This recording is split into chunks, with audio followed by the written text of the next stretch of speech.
Okay, so this is what a Portland law officer did to leftists and social justice warriors all across this country. Posterized.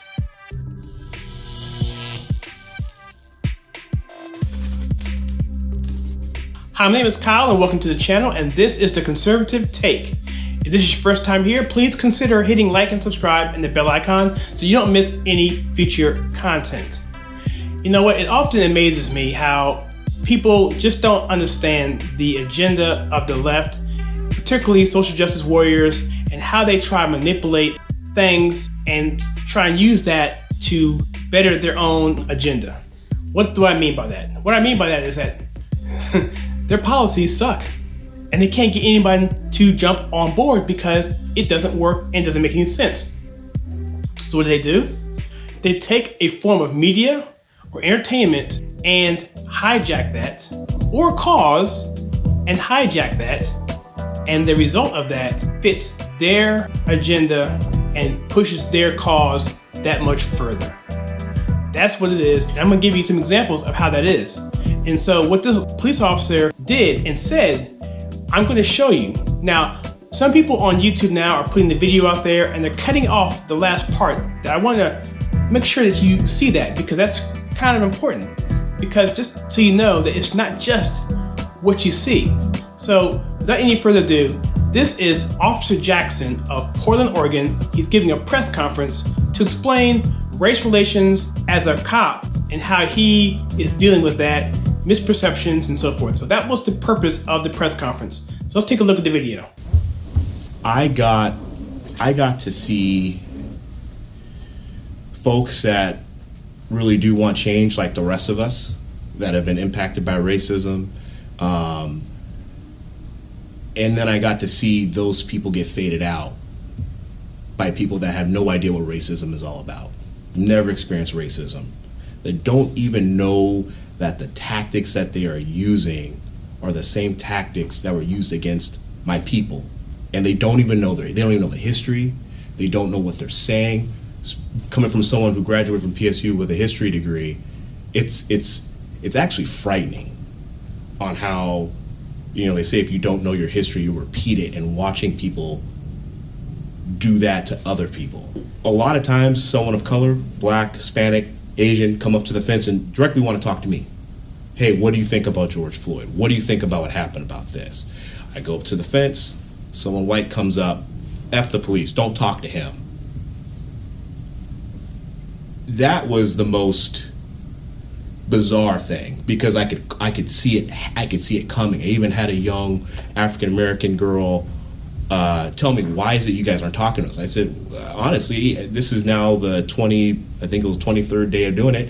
Every time I try to have a conversation with someone that looks like me, someone white comes up and blocks them and tells them not to talk. And then right when I said that, this white girl popped right in front of her. She said, he just said that was gonna happen. I said, told you? I told you. She looked at the girl and said, why'd you do that? And I straight up, I said, I've been called the N-word. She's been called the N-word. Why are you talking to me this way? Why do you feel that she can't speak for herself to me? Why is it that you feel you need to speak for her when we're having a conversation? And she couldn't answer my question. All she said was, someone told me to do it. So as you can see at the very end, he says, because someone told me to. Someone told that person, that leftist, to interrupt the conversation between the black officer and the black citizen. That in and of itself is a whole nother video, but I want to just put that out there to let you know, to start thinking that this isn't everything that you think it is. There's other things at play. There's a bigger agenda, is what I'm trying to say. And what I said early on is that something is being hijacked in order to push forth another agenda. It's plain as day, and we see it all the time, not just with Black Lives Matter. And so that's why I think that this is the poster child for this particular tactic. And it's something that gets repeated over and over and over again.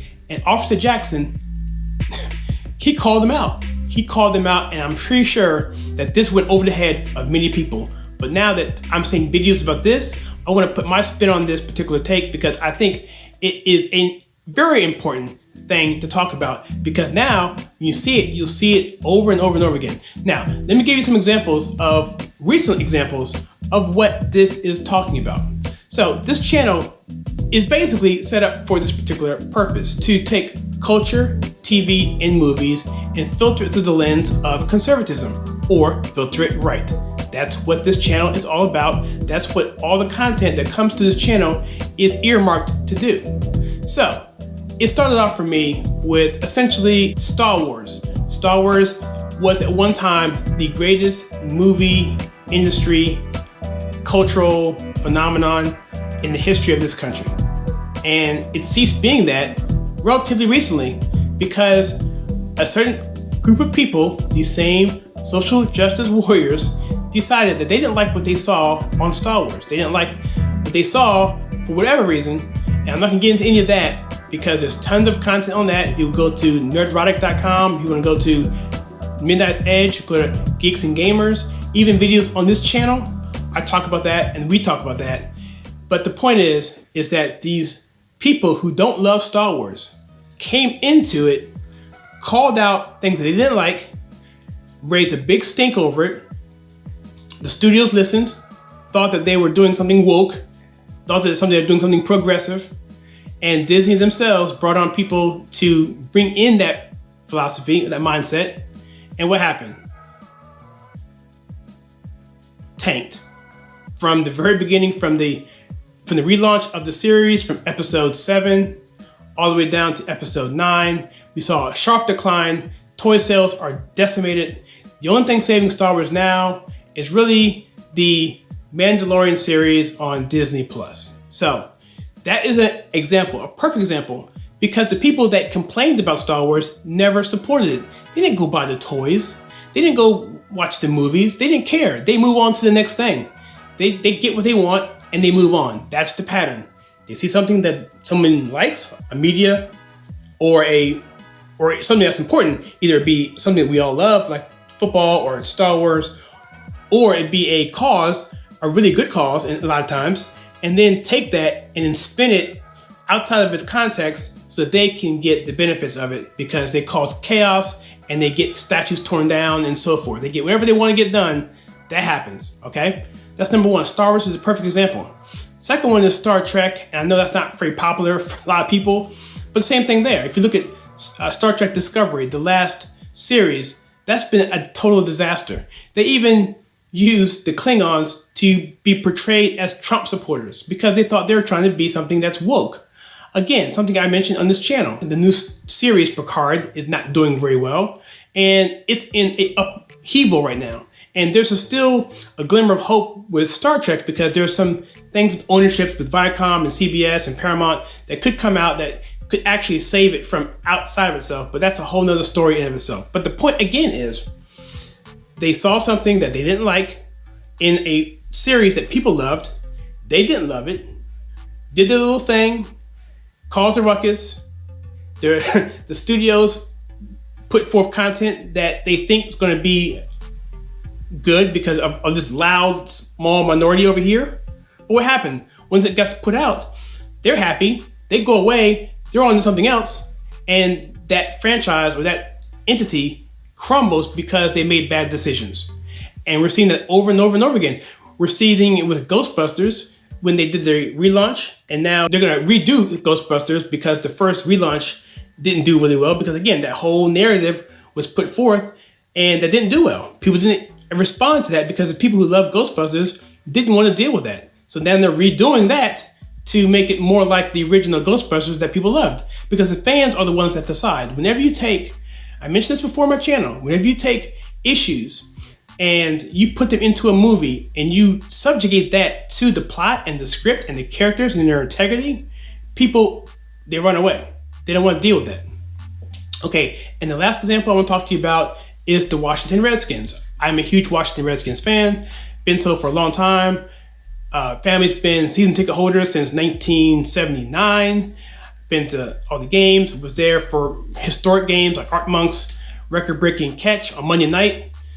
So you know, that's the thing. And so the Redskins, of course, was created by a Native American, I believe it was a Blackfoot warrior. It was totally approved. It was something that was recognized by the Native American community. But of course, you had for many, many years, going back to Super Bowl 17 in '82, when they were protesting back then. And so the deal with that was, again, these people don't love football, and they end up taking this name that's been cherished by the Native Americans themselves. They love it. I mean, poll after poll after poll shows that. It doesn't matter. You know, these people, these social justice warriors don't care, because they don't care about the feelings of the Native Americans who love this name. They feel that it's a tribute to their race and to their culture and their heritage. It was done in tribute. Now, we can debate whether or not, you know, it's something we don't like. I guess it's a fair debate.